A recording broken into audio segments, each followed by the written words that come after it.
Anyways,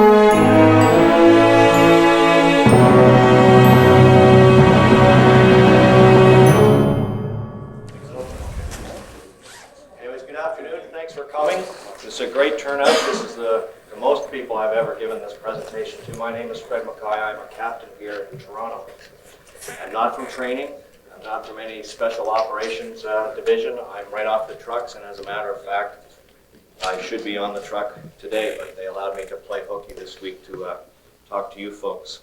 The presentation I'd like to give is on safe and efficient high-rise procedures.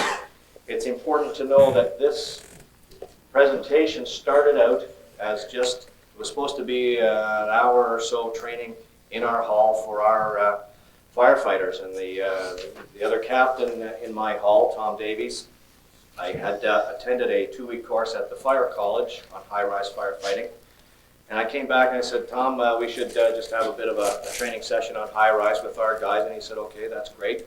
And so we did it, and our district chief got wind of it, and he sat in, and he said, well, that was pretty good. Will you do the rest of the trucks in our district? And I said, sure.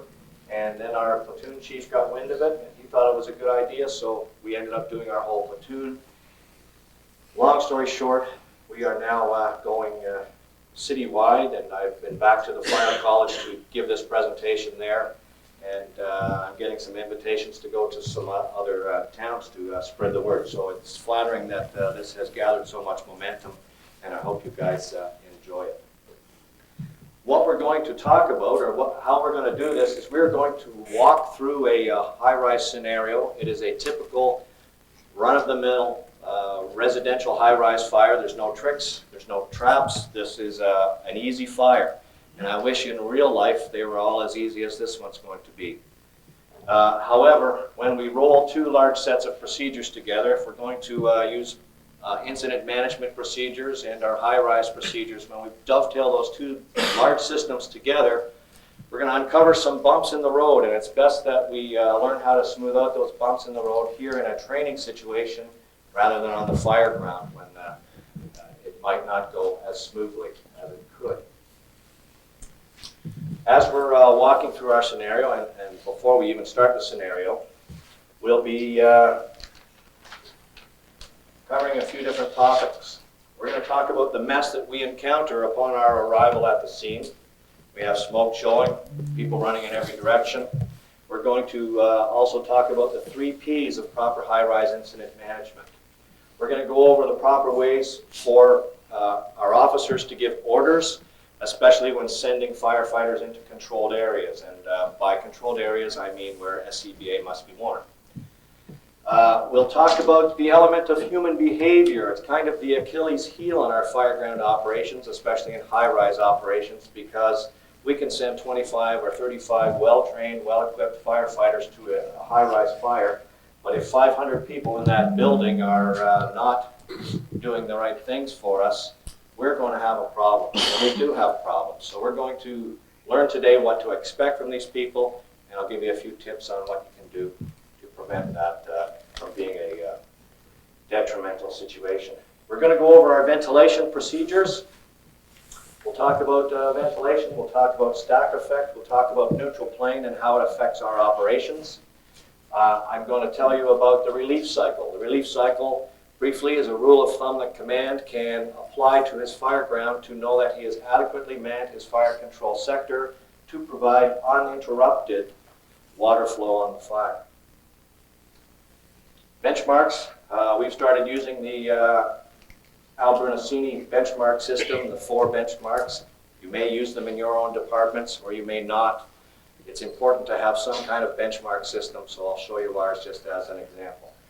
And we'll talk about rapid intervention. As I've been teaching this course, and it's been 2 years now, and this is probably maybe the 45th time I've done this presentation, a lot of guys in the class have said, you know, when's the best time for me to appoint a rapid intervention team? If you do it too early, you will rob yourself of resources that you really need for other aspects of the fire operation. But if you wait too long, now you're putting your guys in a vulnerable situation where if they go down, you don't have resources available to quickly go in and get them. So I'll tell you a little bit about that when we get there. All right. So let's get started.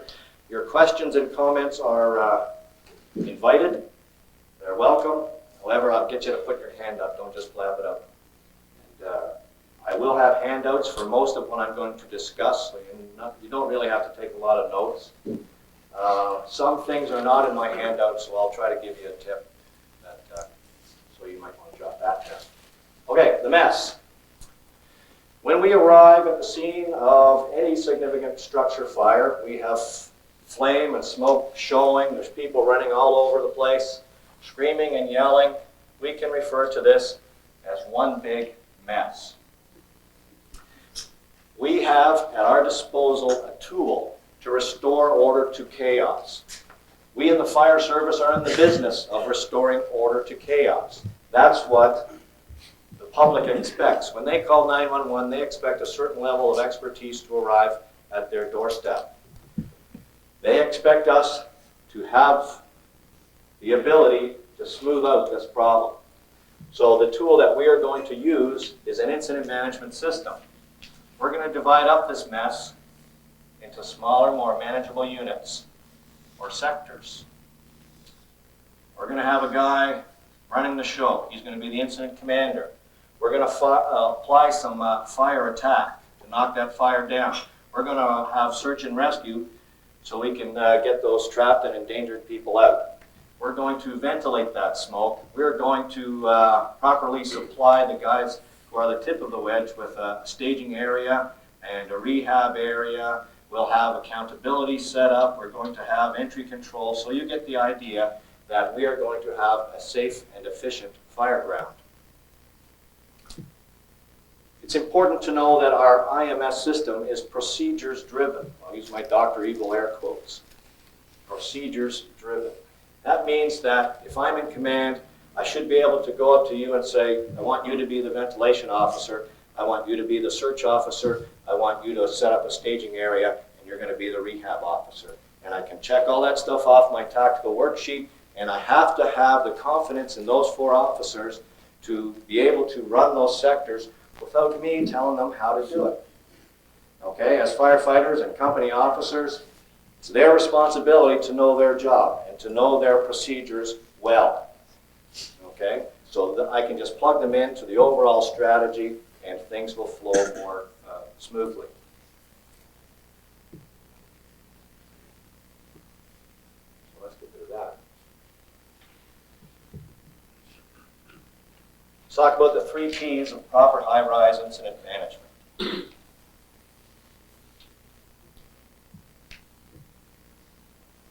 The first P is pre-plan, pre-plan, pre-plan.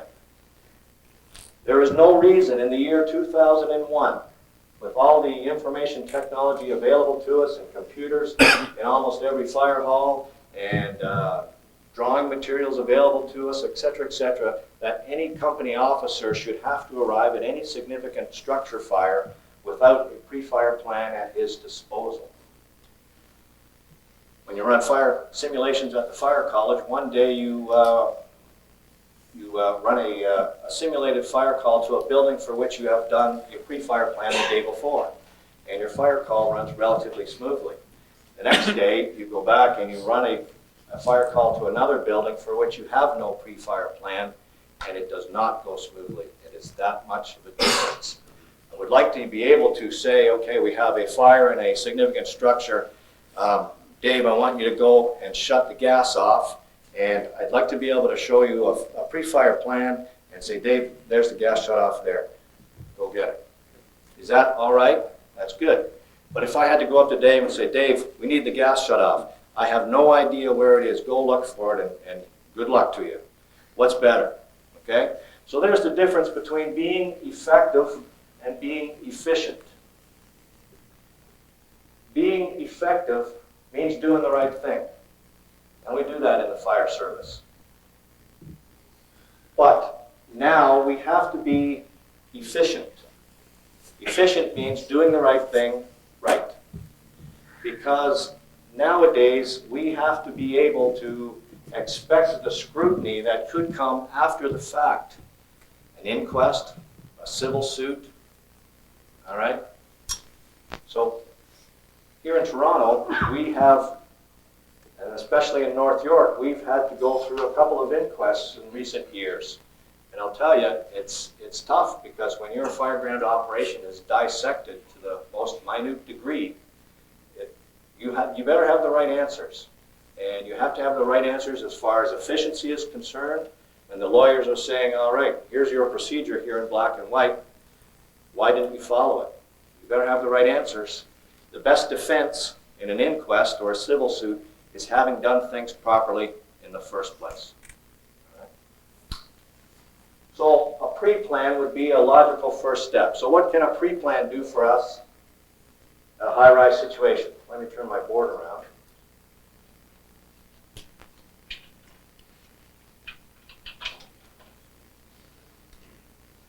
I have to tell you, if you're disappointed in my artwork, it's for a reason. I don't do this presentation with PowerPoint or slides or an overhead projector because, like I told you, this started out in the classroom at my fire hall. And a lot of fire halls have classrooms, or at least they have a board like this, blackboard, whiteboard, and a flip chart. So what I would like for you guys is that you can see how it's done here, and you go back to your respective departments in your respective halls, maybe put on a little bit of a scenario for your guys back there. So there's no special equipment required. It's low tech. It's easy. Pick a high-rise in your area, one you're familiar with, one you're not familiar with, and just walk through a scenario like we're going to today. All right. So a pre-plan in a high-rise building can give you all kinds of really important information. Where's the standpipe connections? Are they at the front door? Are they around the corner on the side of the building? Are they on a pylon out by the street? You got to know this stuff. If you discover a working fire, and when we're walking through our scenario here, we're going to discover a working fire, and when the primary team radios down and says we have a working fire, you would want that driver that dropped those guys off at the front door to already have been looking at where the standpipe connections could be. You could also be carrying out or grabbing the pre-plan out of the box, and in the pre-plan we'll find out what type of stairs there are. Are they return stairs? Are they scissor stairs? What type of elevators are there? Red helmet, yellow helmet, no helmet? Has this building been retrofitted yet? All right. Which stairwells have roof hatches? All right. Where are the disabled people living? Is the building staff there 24/7? Are they competent? What do we know about this place? So if you're not familiar with the place, and we can't memorize all our buildings, we at least should have a pre-fire plan that we can pull out to start us off in the right direction. Okay. The second P is be proactive. You have to be a step ahead of the situation in a high-rise building because of the distances and the time required to get equipment and manpower from where you arrive on the street up to where the fire is, or wherever that equipment is required. Say, for example, the driver drops his guys at the front door. You want that driver going back to sleep? Our scenario is at 3 o'clock in the morning here. Do you want him going back to sleep? Do you want him going back to the crossword that he was working on earlier that night? Do you want him reading the sports page about the Leafs pounding the Senators in the playoffs? I always have to throw in something about the Leafs. I'm a big fan. No, you want him pulling the pre-plan. You're looking for where the standpipe connections are. He's going to be a step ahead. All right. What about if you discover a working fire on the 8th floor and a staging area is set up on the 6th floor? Is it good enough to have 10 firefighters standing in the staging area if no one brought any equipment with them? Let's look at the scenario. Fire attack 1 is on the 8th floor. They get the fire knocked down. They radio out, this is fire attack 1. We have knockdown. We need a pickhead axe to pull some drywall down looking for some extension. Staging.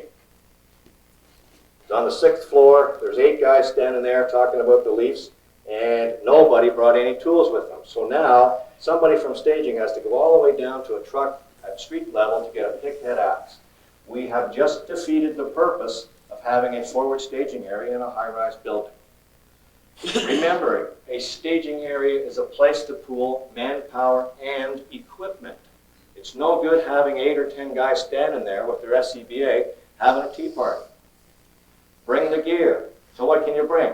Forcible entry tools, overhaul tools, air bottles, thermal imaging camera, medical equipment, extra hose. You're bringing a fire truck up to the 6th floor. Okay? That's being proactive. Be a step ahead. The third P is follow procedures. Some years ago, and you may remember the American Heat videos of a fire in Memphis, Tennessee, where firefighters from Memphis responded to a building to which they respond to over and over again for false alarms. How many of us go to buildings like that? Okay? It's common. These guys allowed themselves to be conditioned by false alarms. They got off the truck, they said, we were here yesterday and it's just another friggin' false alarm. They went into the elevator, they ignored a procedure where they should get off a couple of floors below the indicated floor, and they went right to the indicated floor. The elevator doors opened, and they were met with searing heat and dense black smoke, and the flail fest was on. And the net result was 2 firefighters were killed. Was this avoidable? This is an interactive thing. You can nod your heads. Was it avoidable? Sure it was. By what? By following procedures. A few years back, in North York, Old North York, now it's part of Toronto Fire Services, my crew responded to an apartment fire. I had just been relieved. It was at 4 in the afternoon, and I'm heading up the 400 highway, and I look over and I can see the smoke, and I know the boys are having a worker. What happened there is our captain went into the building. They knew they had a working situation upon arrival. It was quite evident. And they allowed the building super to get on the elevator with them. They did not notice that the building super had pressed the button for the fire floor. The building super, it's his building. He's eager to help the firefighters. He's going to take them right to where the problem is. He doesn't know our procedures, so he pressed the wrong button. They didn't notice, so they went right up. Same scenario. Elevator doors open, searing heat, dense black smoke, flail fest ensued, and 3 of my buddies were burned. Was this avoidable? Yes. By what? By following procedures. In this book, Incident Management for the Street Smart Fire Officer, it's a John Coleman book, and you may or may not recognize his name. He writes a lot of articles for Fire Engineering magazine. He's currently the chief of the Toledo, Ohio Fire Department. In this book, he describes 2 warehouse fires, the first of which occurred a bunch of years ago before his department had any training on incident command. This warehouse was well involved upon the arrival of the first 2 companies, and a flail fest ensued. They lost the building and people got hurt. So they said, okay, there must be a better way. So they trained on incident command. A few years later, they had a similar warehouse fire. Again, well involved upon the arrival of the first 2 companies. The first arriving officer got off his rig, said, okay, I'm command, gave no further instructions or orders, and the subsequent arriving units just did what they thought they should be doing, freelancing, etc., etc. Net result, they lost the building and people got hurt. So people would say, well, how could that happen? They had incident command. But they did not apply the procedures on the fire ground. We can train and train and train and train in the classroom, but if we get to the fire ground and just pay lip service to incident management or incident command, we will be no better off than we were 35, 40 years ago. Okay? Speaking of procedures, 10 years ago in North York, the Valley Brook fire where our Captain Andy Delorier was killed. I was at that fire, a dubious sort of experience, I guess, but I was one of the guys inside looking for Andy Delorier. He was found by another team and he was pulled out. If we had had incident management, affairs policy, accountability, entry control, a R.I.T team, if we had even just had a frigging pre-plan, Andy Delorier would not have been killed. Was it avoidable? By what? By following procedures. So we all have the ability to follow these procedures if we choose to. And I think from now on, we should choose to follow these procedures a little more religiously. Any firefighter that does not believe that these procedures are for his safety is only setting himself up for a tragedy. Let's learn from these tragedies. The guys in Memphis, Andy Delorier, just to name a couple. Worcester, Massachusetts, we lost 6 firefighters. They didn't have a pre-plan for that building. The building where Andy Delorier was killed has been there since 1962. A multi-million-dollar electronics firm inside, no pre-plan. When we got off the truck, I wasn't a captain then. I was on a truck that I had never run a call with these guys before. I had swung out to another hall that night. And I was working at a very busy hall near Jane and Finch at the time, but I swung out to this hall not too far from here. It's the hall next door, actually. You might have seen it. And it was quite a bit slower at that hall than mine. I thought I'll have a night off and take it easy and the shift will be over. Not true. And when we rolled up to that fire, my captain got off. He said the district chief was standing on the front lawn. The smoke and fire was pouring out of the place. And my captain said, "What can we do for you, chief?" And the first words out of that chief's mouth was, "First of all, I have no friggin' pre-plan." And he didn't say friggin'. Okay? So, first few minutes, he's frustrated already. Al Brunacini says in his book, Incident Command, that your first 5 minutes dictate your next 5 hours.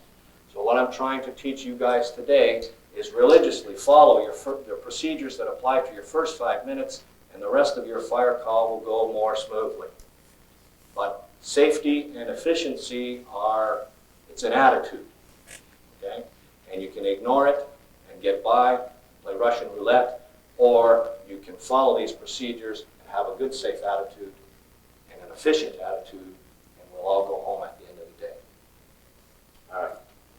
Orders. Let me wet my whistle here.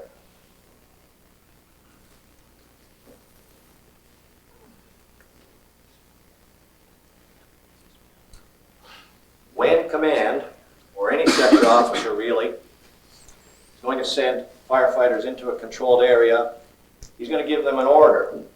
This order should be comprised of 3 components.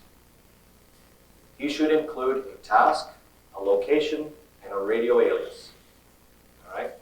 Gone are the days when command can say, I need somebody to check the upper floors for smoke.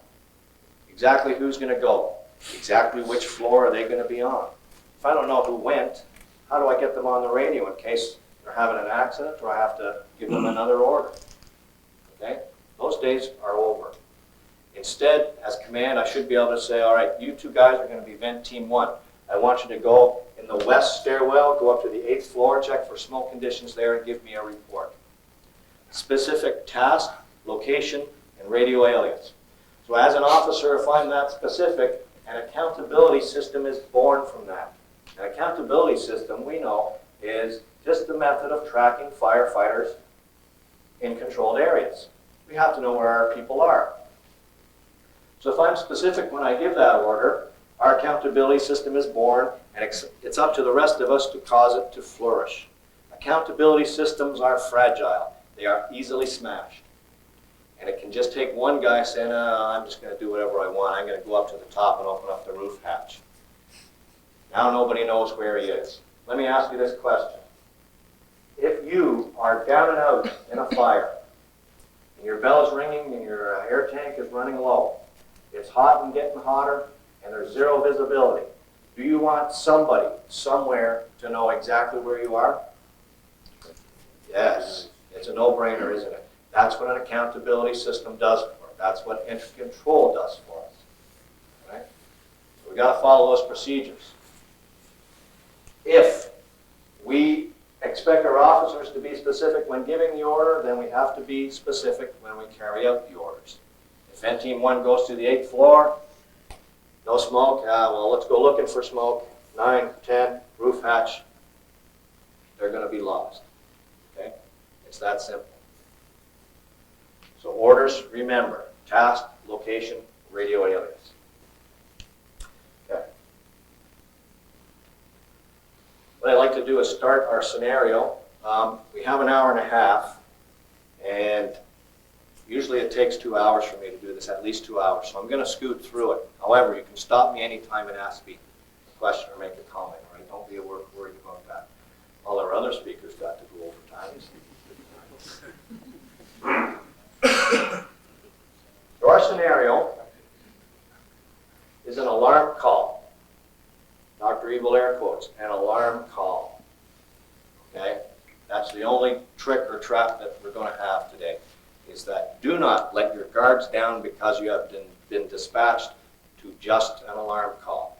I downloaded an article from Fire Engineering off the internet website, and it was titled, "It Was Just an Alarm Drop." And these are all famous catastrophes that occurred, and the firefighters got the call as an alarm at 123 Anywhere Street. Right? So our scenario today, 1505 Lawrence Avenue West, it's an alarm call. I've chosen a cold February night. It's the middle of the night. It's minus 20 degrees Celsius for reasons that will be revealed later when we're talking about ventilation. Okay? Here's our first alarm assignment. 2 pumpers, pump 1 and pump 2, aerial 1, and a district chief.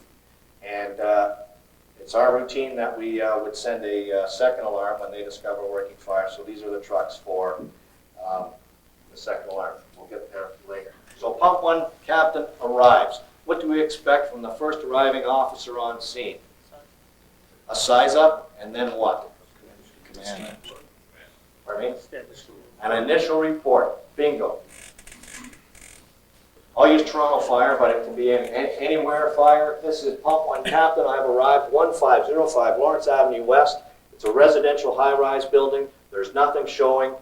Pump 1 captain is command, and I will be mobile. Do we know what his task is?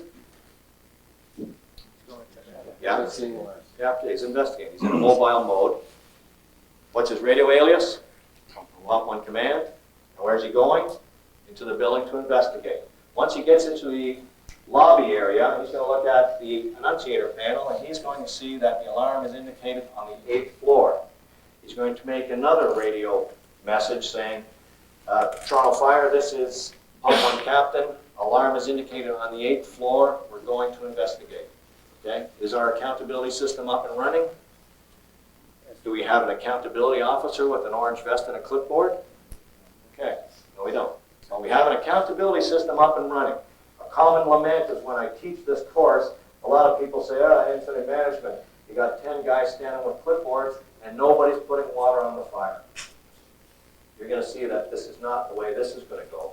We're going to have a quick, aggressive attack on the fire. We're going to have a search initiated. We're going to be proactive and aggressive with our ventilation, and nobody's going to do it with a clipboard.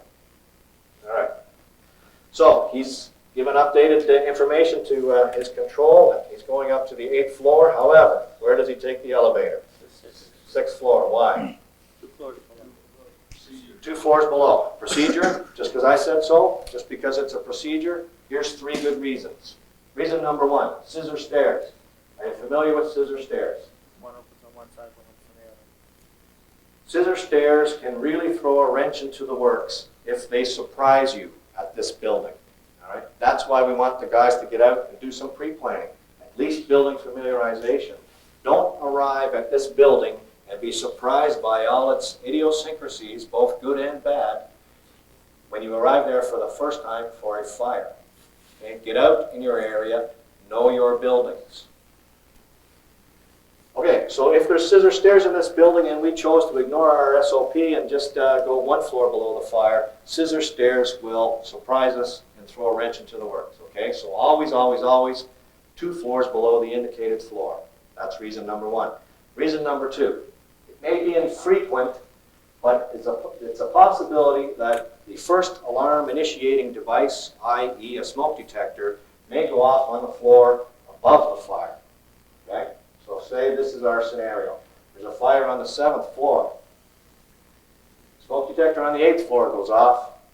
We get there, it says 8.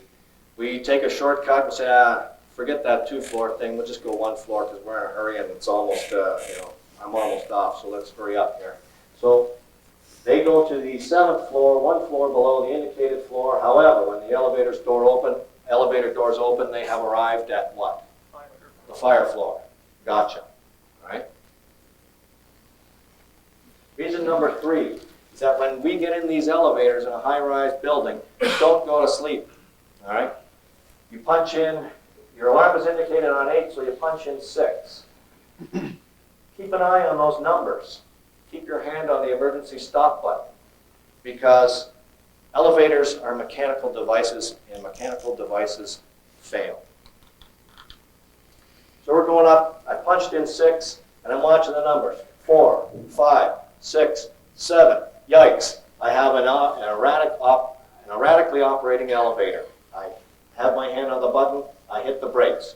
We know from our elevator training that when you hit the emergency stop button, your elevator stops almost right away, about 1.5 feet. Very sudden stop. If you have followed the procedure and always go 2 floors below the indicated floor, you will provide yourself with a buffer area to hit that emergency stop and be able to safely disembark that elevator. Okay? But if you had skipped, taken the shortcut, and said, I will go to 7, and now you watch the numbers 4, 5, 6, 7, and you sail past, you hit the brakes, where do you stop? The fire floor. Okay?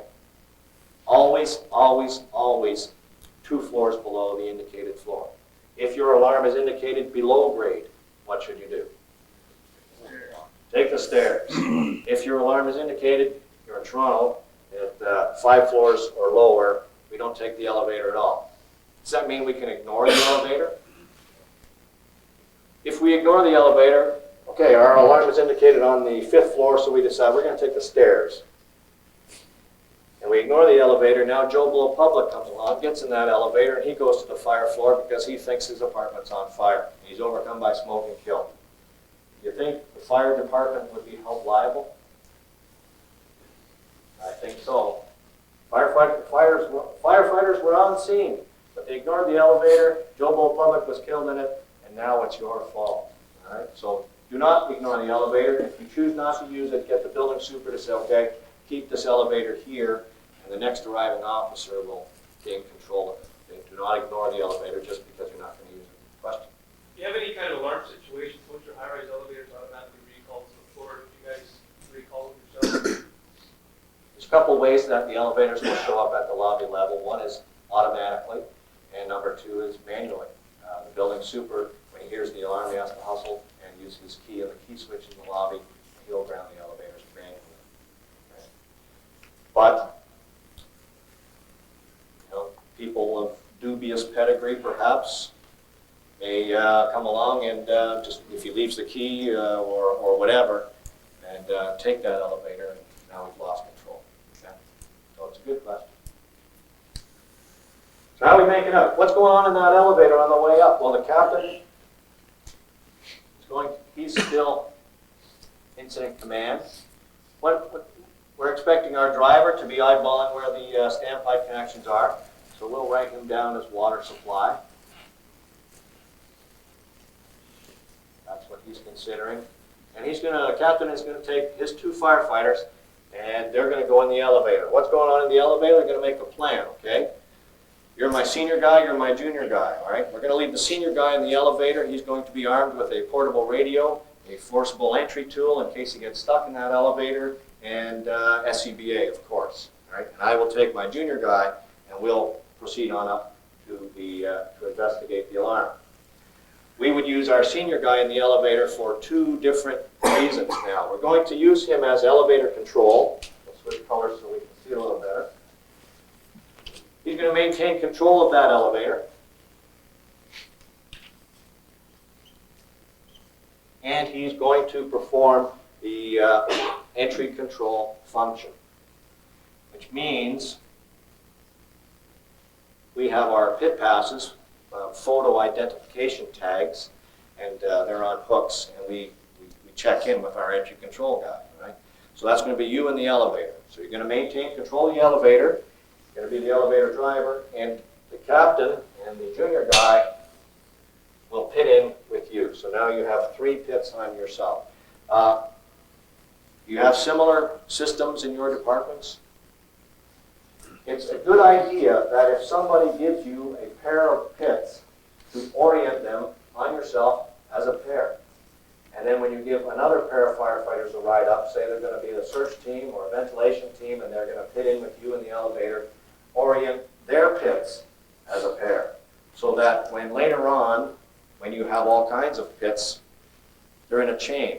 And if you have to pass this task on to somebody else who's going to be an entry control officer, you can say, this pair is fire tac 1, this pair is search 1, this pair is vent team 1, this pair is vent team 2. But if you hand that guy a jumble of these pit tags, now your fragile accountability system has just been smashed, and you did it. And it'll be really hard to track those guys in the controlled area from then on. So they're going to get up, they get to the 6th floor, and they're going to make their way along the corridor. What are they going to do as they go along the corridor? They're going to get an idea of the floor layout. They may have received some updated information. The fire's in 808 or anything like that. So they're going to get an idea of which doors are which numbers.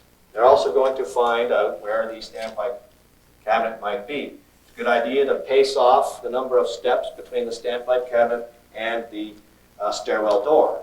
Little tip is that if you find the standpipe cabinet, start counting your steps, 1, 2, 3, 4, 5, say you get 10 paces. You're in perfect visibility on the 6th floor, but when you get up to the 8th floor and it's floor-to-ceiling smoke and 0 visibility, you're going to be taking baby steps. So if you're expecting to find that cabinet 10 steps into that corridor, it's not going to be there. So remember to add a few steps to your total. Another method would be just to count the doors. All right, because the doors will have uniform spacing. All right, so have some kind of system to mark off how far that cabinet is. Get up to 7. What are you going to do here? It's a real good idea to check this floor for smoke.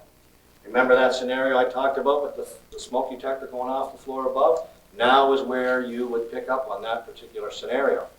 Wouldn't we have egg on our faces if we went upstairs, ignored this floor, went up to the 8th floor, and, well, there might be a haze of smoke there, and, well, it's a pot on the stove or something like that, and you start banging on all the doors here, and you pour all your resources into the 8th floor looking for some kind of nuisance, when down on the 7th floor, you have an apartment going real good. All right, so always, always, always check the middle floor. In our scenario, it's clear. Go to the 8th floor. Feel that door for heat. Classic line from Backdraft.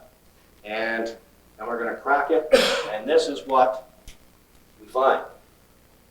It's the moment we've all been waiting for. Our corridor is floor to ceiling with dense black smoke. What should our first arriving officer do? Okay. Radio it in. We have a working fire. Sufficient smoke or flame, sufficient to indicate the working fire in progress. A second alarm should be dispatched. Right? That should be carved in stone. We've got a lot of work to do here. We're going to need help. We can't handle it with what we have on scene. So second alarm. Second pump has arrived on scene. What can the first crew do with those guys? Have elevator control return to pick them up. Thanks for bringing that up. You remind me. It should be part of your routine. Remember, your first 5 minutes dictate your next 5 hours. If your elevator guy drops the primary crew at the 6th floor, it should be part of his routine to automatically go back down to lobby level. So thanks for picking up on that. What I'm getting at is, can this guy maintain control as incident commander if he is going to have some hands-on firefighting to do? No, he can't. So he's going to transfer command to the second arriving company officer. So he's going to give a transfer of command radio message. Pump 2 captain, this is pump 1 command. We have a confirmed working fire on the 8th floor. I've transmitted a second alarm. I'm going to transfer command to you. Be advised, we have elevator control and entry control is set up in the elevator. Roger that. Toronto Fire, this is Pump 2 Captain. I am now command on Lawrence. So we'll update our board here. Pump 1 Captain, you are now going to be Fire Attack 1. Roger that. I will be Incident Command. What do we expect this driver to do? Maybe you should help out that first driver with some water supply. It's usually a two-man job, isn't it, dragging some big hose? All right, so we'll give him some help.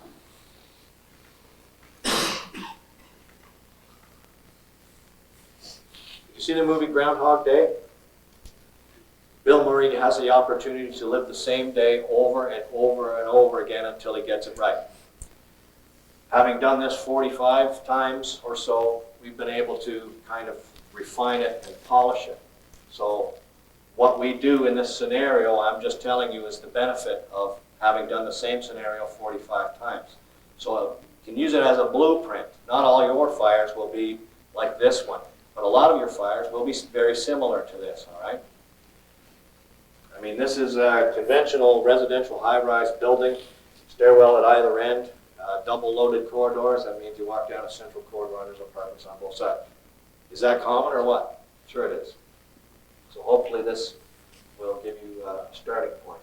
What are we going to do with these fellows here? Well, let's send them up because that first team,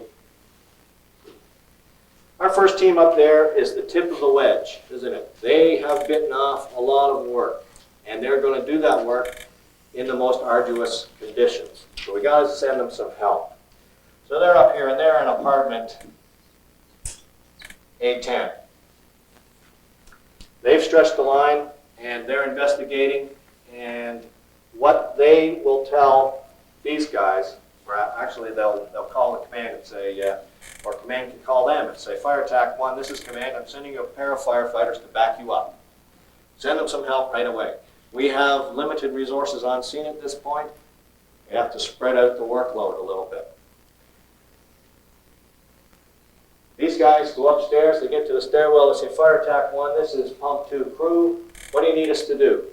Now, the primary team, that officer has gleaned enough information for his situation. He knows that if he has a single room and contents, a bedroom, going good, but can be easily controlled with a single 38mm attack line, he'll be able to manage the fire attack operation. If he has 3 bedrooms and some nut bar has spread gasoline through this place and he needs to add another line, he can say, okay, Pump 2 crew, I want you to stretch another line and you are going to be Fire Attack 2. All right?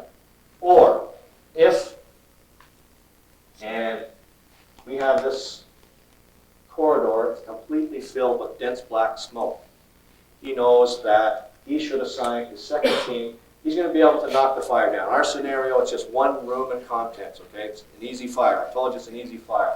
Single line is going to knock it down. That's often the case in residential firefighting. However, he has a corridor full of smoke.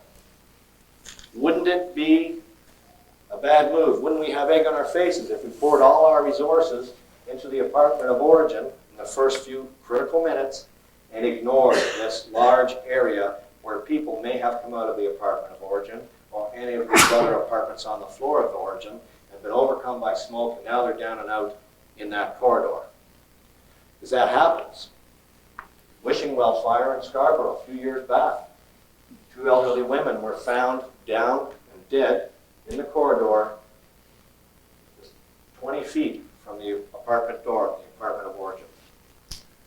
So what I'm suggesting then is Fire Attack 1 will say, okay, Pump 2 crew, you guys are going to be Search 1 and search the corridor. All right, roger that. So those guys should link arms or walk side by each and walk down the corridor its entire length and make sure that nobody is down and out of the corridor. But you're going to do something else too. They are going to make sure that the stairwell door at the other end of the corridor is closed. We want to contain smoke. All right, we contain smoke, we're winning. We let the smoke run through this building, now we're going to have a problem. Okay, so we're going to make sure that we're going to be aggressive and we're going to cover the bases. We're going to make sure that we're going to contain the smoke in the first few minutes. Okay? About our, okay. Where is a good place for this guy to set up? For now. Okay. In the lobby? Okay. Put him in the lobby for now. What's a great tool in the lobby that he can use? See the next thing on the list? This should be a hint. Emergency voice communication. That's right. An evac system, emergency voice and communication system, PA system. Let's talk about human behavior for a few minutes. It is a popular misconception that when we read in the media or watch TV the next day following a fire tragedy, we often make the incorrect assumption that those people are dead because they panicked and ran and they did this and they did that and they did all the wrong things, and that's why they're dead. Usually the opposite is true. Usually they die because they do nothing. They underreact. Let me give you a couple examples. I'm at the dentist. I'm getting my teeth cleaned. The dental hygienist knows I'm a firefighter. She says, there was a fire in my apartment building a few weeks ago. It was really scary. I had no idea what I should do. I said, how long have you lived in that building? She said, 8 years. I said, in 8 years, you never bothered to find out what you should do in case of a high-rise fire emergency in your building? And she was suitably embarrassed. I waited until she had finished digging me in the teeth. Example number one. Example number two. This very hotel, 20 years ago, serious high-rise fire, multiple fatalities. There's a traveling salesman on the phone to room service when the alarm goes off. So both he and the room service operator hear the alarm at the same time. He says to the operator, there goes that friggin' false alarm, or friggin' alarm. You know, I've been in hotels all around the world. It's always a false alarm. Just send up my meal. I'm going to stay put. His was one of the bodies they found later. Okay? He chose to do nothing. Third example, London King's Cross subway fire. Remember that one a few years ago? They have video from the security cameras in the subway station. There's smoke swirling all over the place. And one guy, he almost disappears into the smoke, and he sits down in one of those photo booths and gets his picture taken. And you can barely see the flash of the photo booth in the smoke. They have more video of people walking up to the yellow barrier tape strung by firefighters. They stop, they look at the smoke, they look at their watch, and then they lift the barrier tape and disappear into the smoke. All right? Do they know what they're doing? Okay? So, that's the point is they have no idea what they should do, or they purposely choose to do nothing. The official policy of the Ontario Fire Marshal's Office is there is no official policy. They can't tell you when the alarm goes off in a high-rise building, you should leave. They can't tell you you should stay. What they do suggest is if you choose to leave when the alarm goes off, go right away. The Forest Laneway fire, you may or may not be familiar with that. It was a serious tragedy not too long ago in North York. 6 people died. A questionnaire was circulated by the fire marshal's investigator on what those people did. What did you do when the alarm went off? What did you do then? What did you do after that? How long did you wait? Why did you do that? Their chief complaint was nobody told us what to do. When they asked them, how long did you wait before you decided you should leave, in relation to when you heard the alarm, a lot of them said 20 minutes, half an hour. Okay? Those of you who are familiar with that fire, imagine what those corridors and stairwells were like 20 minutes after the alarm went off. Okay? So we have to tell them what to do. They don't give a second thought to fire safety until it happens to them. And then they expect the fire department, we're the experts, we'll tell them what to do. And the tool that we're going to use is the evac system. This is the Toronto Fire Services. we're on scene. We are investigating a fire situation on the 8th floor. Please remain in your apartments. Do not use the elevators. Do not use the stairs. If you need help, call 911 and we will come and help you. Tell them what to do and they'll do it. Don't tell them anything and now you have a free-for-all.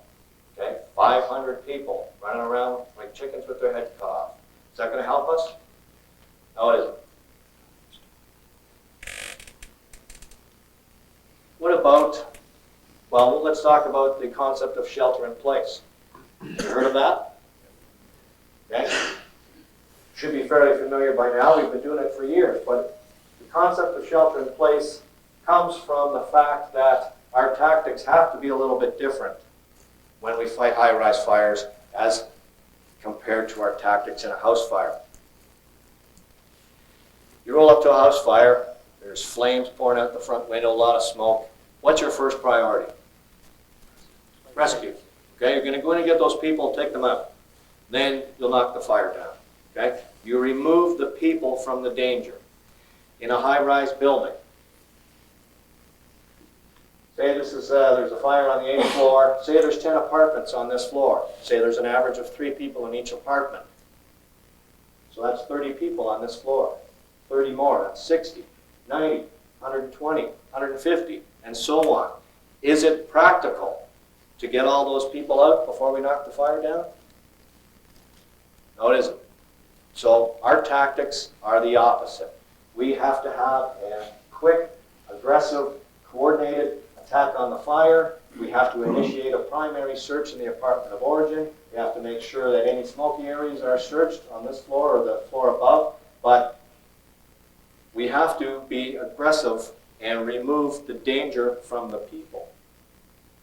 Okay, so a house fire, we remove the people from the danger. High-rise fire, it's the opposite. We remove the danger from the people. Okay?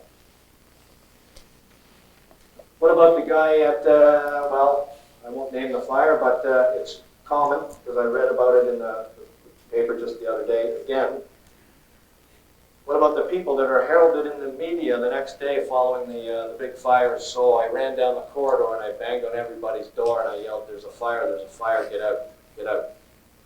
Are they doing those people any favors?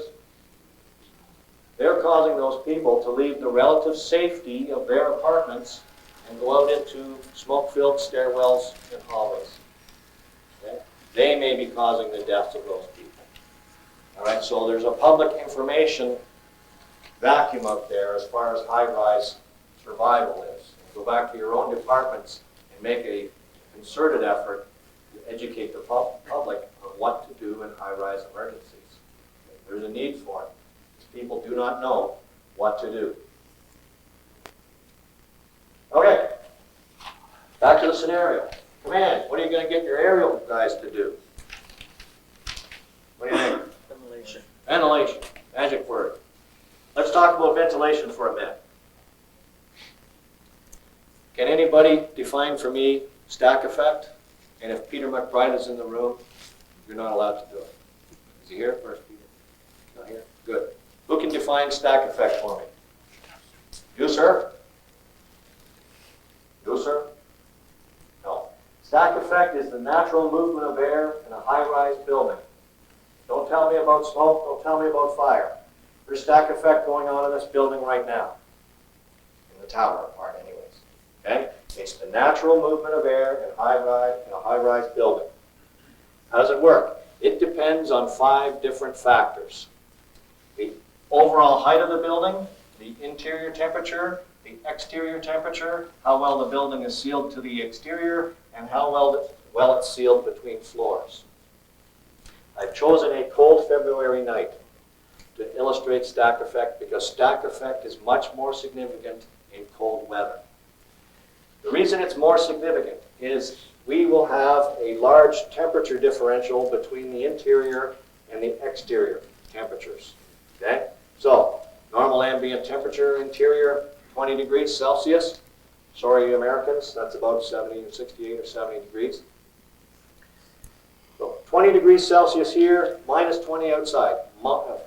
40 Celsius degrees temperature differential. When you have a large temperature differential, you will have a large pressure differential. Why is that?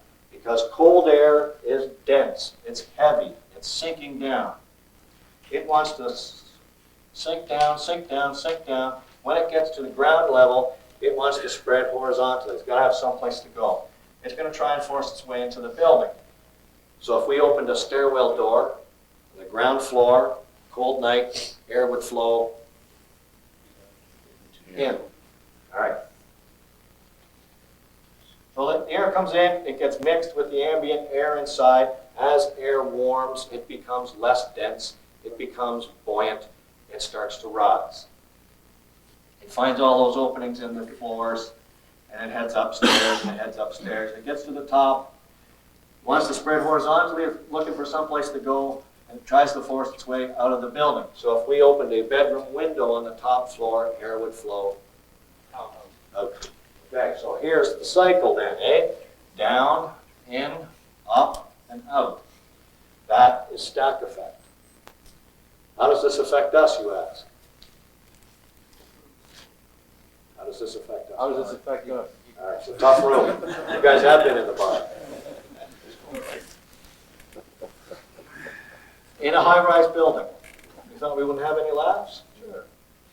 High-rise building, as the pressure's really trying to work its way in here, really trying to work its way out there, as you go higher in the building, pressure is less, less, less, less. As you go down in the building from the top, pressure is less, less, less, less, less. And at a point above the midway level in the building, there will be no pressure differential. That is the neutral pressure plane. How does this affect us? Well, if our fire in the early stages, and I stress in the early stages, is at or near your neutral pressure plane, you will have less smoke migration to other areas of your building. In the early stages, that's a caveat. We know that smoke spreads in a high-rise building 4 different ways. Number 1, stack effect. Okay, and we talked about that. It can ride those thermal currents up or down. Reverse stack effect occurs in the summer, and smoke will spread to different levels. Number 2, HVAC system. An HVAC system in these buildings can take smoke from one level and put it anywhere. All right, so it's going to cause our smoke migration. Number 3 is buoyancy. Okay, as this air is warmed, it becomes less dense, becomes buoyant, and it rises on its own. And the 4th way, and this is the killer, is expansion. We know from our studies that any fire left unchecked will double in intensity for every minute it is left unattended. We also know that for every, I have to switch to Fahrenheit here, but get over it. For every 459 degrees Fahrenheit, the temperature increases in any given area, the pressure in that area will double. So that's what expansion is. As our fire gains in intensity, expansion is caused, and that fire will create its own pressure system, and it will push products of combustion to other areas of the building previously uncontaminated. Okay? So if we dilly-dally downstairs and we are not aggressive, if we're not proactive, and this fire gets to multiply in its intensity exponentially, then spell expansion. Yes. Smart enough. If we allow this fire to gain in intensity and cause this expansion, we will be fighting a losing battle. All right, so we have to be aggressive, we have to be proactive, we have to get up there, initiate some knockdown, be aggressive with containing the smoke, and get the job done quickly and efficiently. All right? So that's why we're trying to sell you guys on the whole proactive approach. Okay? Be a step ahead of the situation. Beat this fire before it can gain enough intensity to contaminate this whole building and endanger the 500 people that are up above it. Make sure that you do not pour all your resources into the apartment of origin. How many of you guys have been in apartment fires where there's 15 guys in there, the primary search is done about 4 or 5 times, and you're banging into one another and all the china's falling off the coffee table? Does that happen? I see some nodding heads. Sure it does. Good incident commander will limit the number of people he sends to a hazardous area. He will not duplicate effort. He will spread out his resources so that all those things are considered in your first few minutes. Okay? Let's talk about how we're going to look after that ventilation. Here's my brush.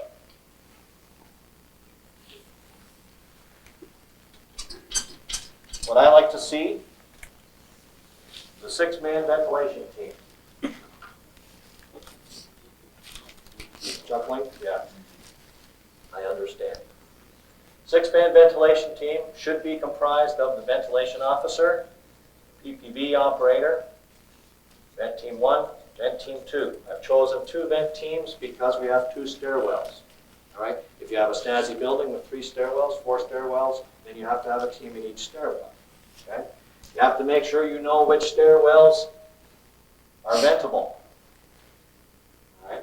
So, the way we're going to do it is we'll have PPV blower here, and the vent officer should be appointed by command.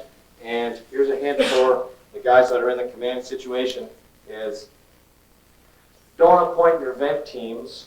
Okay, you 2 guys are going to be vent team 1, you guys are vent team 2, you go up the west stairwell, east stairwell, and okay, you guys do this, and then you guys do that, and I'm losing track of what I did, so all right, you're going to be the ventilation officer.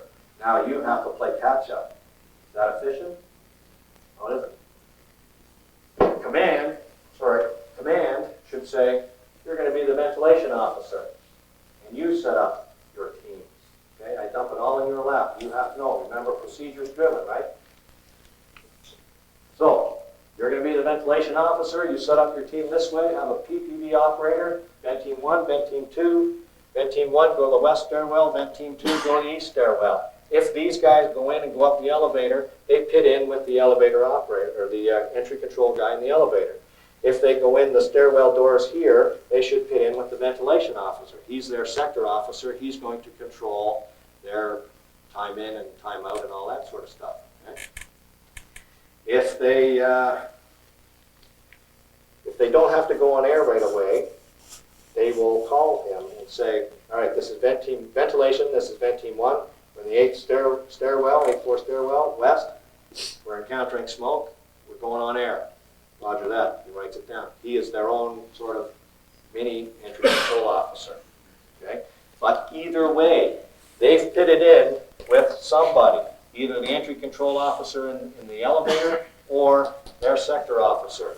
Somebody, somewhere, knows exactly where they are, where they're going, and how to get them on the radio. Accountability? Going okay. So let's just make the assignments. You're the vent officer, you're the PPV operator, you guys can be vent team 1, second alarm, units are on scene, so we'll snag a couple guys from there, you're vent team 2. All right? We'll do it for 20. What have we got till 4:30? Holy snap, we better hustle. Let's finish off our scenario. What we would like then is, okay, here's a captain, he's available. We need what? CPR. Starts with an S. Staging. What? Staging? Staging, yes. Where should it be? 2 floors below. Okay, good. We'll write him in there. Staging. What else do we need? These guys are taking the beating, they're worn out. Rehab. Where should the rehab area be? 1 floor below. Good. Why don't we put it right beside staging? Okay?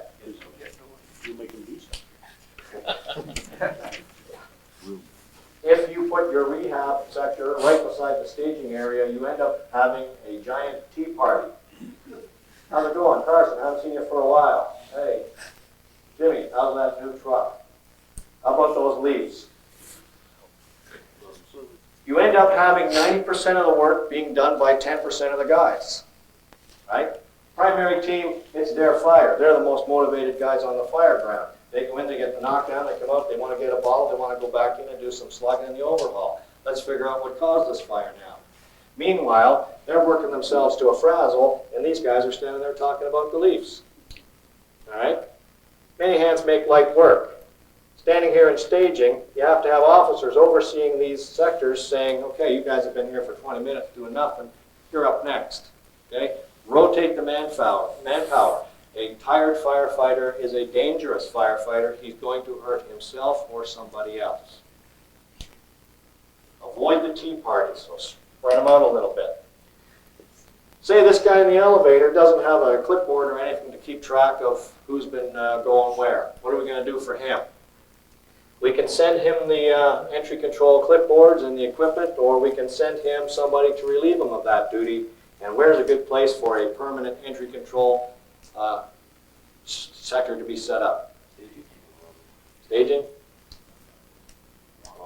Elevators. Lobby? No. You don't want to put it in the lobby because everybody and his brother is going into that building, not necessarily going to the controlled area, will have to pass by that entry control officer. He's going to be writing guys down and they're going nowhere near any smoke. Okay? This is what you do. No, you don't put them in the stairwell. This is why. Put entry control right there. The reason is, the guys standing and staging are waiting for their assignment. You two guys are going to be searched too. Okay, roger that. They know that they have to walk down the corridor and go past this entry control officer. If he's in the stairwell, they won't see him from where they're getting their assignment. Where's the entry control? I think he's there. No, I think he's there. I will go up this way. No entry control officer, but here's our smoke. Let's start searching. Now nobody knows where Vent Team 2 is. Gone are the days where guys will disappear in these high-rise buildings and never be seen again. So you always set up your entry control within sight of your staging area, okay, for those reasons. A lot of guys said, Freddie, I was the entry control officer at a high-rise building, and a lot of guys just ignored me and didn't give me a chance to write down their particulars, and I didn't get their radio aliases and their tasks and stuff like that. And I tell those guys, anybody that purposely bypasses an entry control officer is an idiot. I cannot be any more succinct than that. Let's ask Andy Delorier, our fallen brother from 10 years ago, whether he would have liked to have gone past an entry control officer. Well, we can't ask him, okay? Entry control set up. This is a very important job. We know that there's people with capabilities, differing levels of capability in our job. It's an important job, so if you do nothing else, when you leave this course or this seminar, go back to your respective halls and at least make sure guys know how to perform an entry control function correctly. It's a very important job. Because if there's a flashover up here, or a collapse, or a backdraft, and oh my God, there's guys up there, what are we going to do? Command says to accountability, who's up there, what are we going to do? And accountability calls, who's the first guy he's going to call? To determine the whereabouts of those downed firefighters? Who's he going to call first? Entry control. And that guy better have his ducks in order because he's the guy that holds those guys' lives in his hands. Fire attack 1 is right here. Okay, I got it written down. They've been in there for 10 minutes. Vent team 1 is here. Search 1 is there. Okay, you got to have the answers because the inquest lawyers will be asking you the very same questions when you are on the stand. You allowed 4 of your brother firefighters to die because you completely lost track. You were the entry control officer. They trusted you with their lives. Okay? How do you feel? Pretty low, and it happens. Question? You were mentioning with the vent team, if they, with the vent officer, if they went up the stairwell, now all of a sudden, are you going to have another entry control officer on that side, or is he going to be ventilation officer / entry control officer? He is responsible for these guys. If they pit in with the guy in the elevator, then that's been looked after. But if these guys go in the stairwell door or they go in the lobby door and then go up the stairs, then they should have pitted in with the ventilation officer. When they go on air, they'll call him and say, this is Vent Team 1, we're going on air. So he's also known as like an entry control officer at that point, isn't he? just for his guys. Just for his And guys. it's one way of doing it, all right? And I'm not telling you, you have to do it this way, but remember I said, either way, somebody, somewhere, knows where those guys are. Okay? And that's the whole point, whether he does it, or he does it, or he doesn't. Track your firefighters in controlled areas. Yeah, question? Who is he? You haven't even assigned him. Oh, Entry control. it's, Ah, all right. You caught me. What we're gonna do, Certainly We're not gonna asking them to go faster, he's are a we? second alarm guy. Doesn't even know how long the first team's been up there, because he just got there. he will And get all you the, expect to know pumper one, that fire attack one was there 20 minutes now. he will get all the information he needs from entry control here. Okay? And that's why, well, it won't with you, obviously, but if we're gonna be diligent, that's how it's done.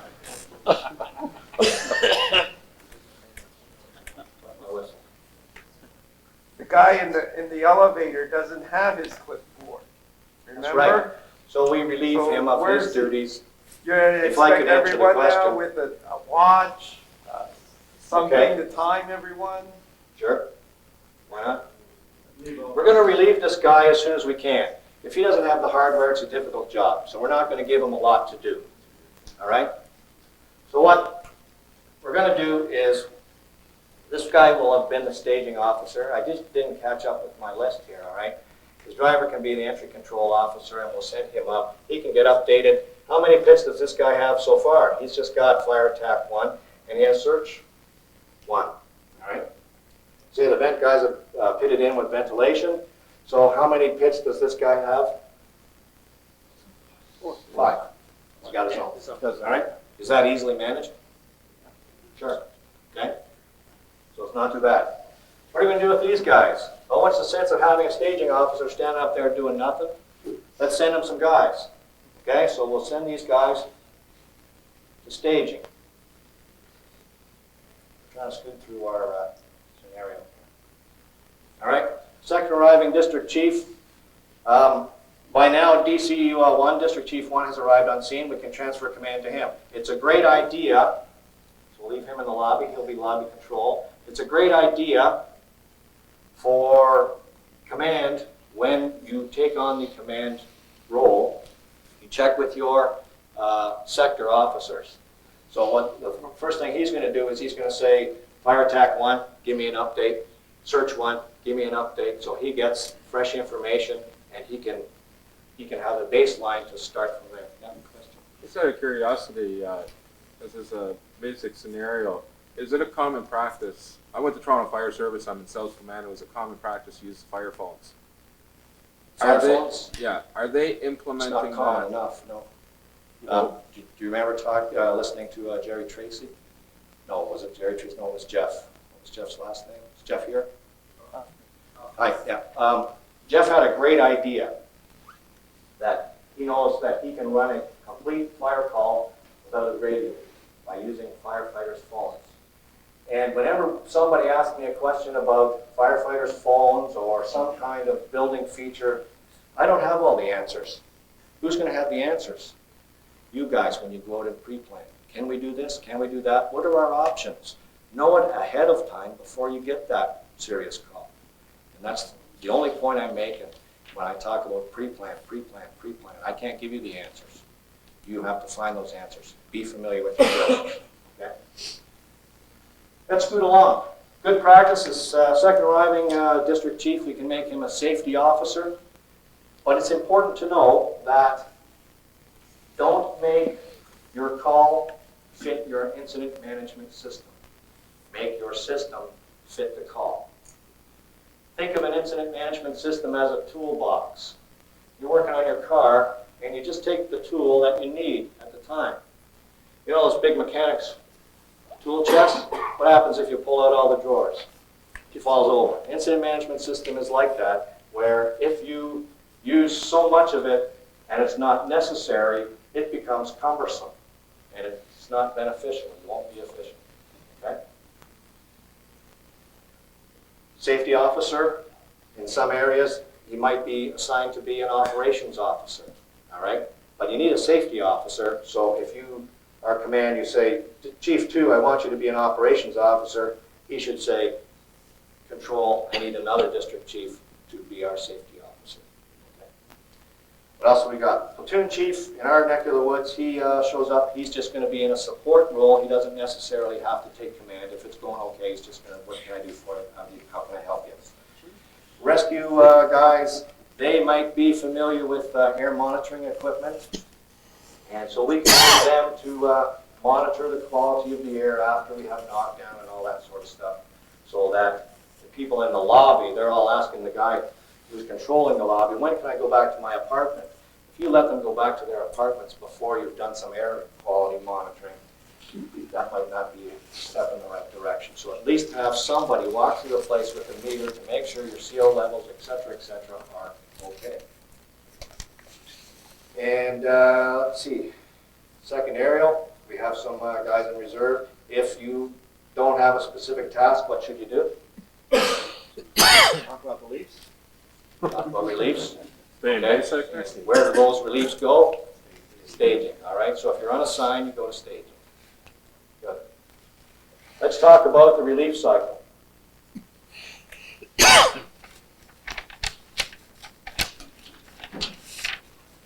How we doing for time?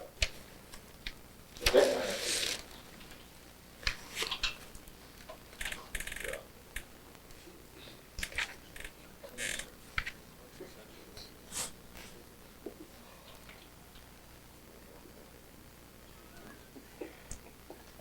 The relief cycle is a rule of thumb for command to know that he has adequately manned his fire control sector. Questions at the back? I can do that. Can I put you in charge of handling the sector? So what's going to happen is I have 3 handouts I can give you. However, they're different supplies. There's a managing the Mayday. I'm going to talk about rapid intervention teams. I got this, well, that's my original. I got this article from the internet, and it was a great eye-opener. Talks about rapid intervention teams. I'm going to get to it. So what we'll do is we'll put this stuff by the door, and you help yourself, all right? So there's 3 handouts. If you want to learn a bit about elevator procedures, I have a handout that I gave a presentation 2 years ago here, and I had overheads. So if you want to take that, then you can take it to the photocopier and make overhead transparencies and do a little training on your own. So that's our stuff. You're a relief officer. Yeah, that's right. He needs rehab already. All right, where am I? So the relief cycle. Rule of thumb, for command to know he has adequately manned his fire control sector to provide uninterrupted water flow on the fire. We want to have enough guys available so that we can relieve the firefighters at the nozzle before their bells start ringing and they start getting low on air. Okay? If you can relieve guys at the nozzle before their bells start ringing, you will be able to maintain that fire stream. If their bells start ringing, they have to close their nozzle down, crawl out again along the line, and get relieved on the outside. Now they have lost the headway on the fire that they fought hard to accomplish and endured arduous conditions. If a second line had been stretched in there in the meantime, that second hose team might be imperiled because the first team had to leave. So now there's too much fire to be handled by one line. Okay? So we want to be able to relieve guys at the nozzle. This is how it's going to work specifically. This is a warehouse. And this being a multimedia extravaganza, I got 2 colors. So we have a fire in the warehouse. Now, here's a doorway. Stretch a line through the door, and they're knocking the fire down. These guys are fire attack 1. They should have passed an entry control officer to track their whereabouts. Time in. These guys radioed, yeah, we're in here, we got a lot of fire, we're going to have to stretch another line. Roger that. So another line gets sent in, maybe through another door.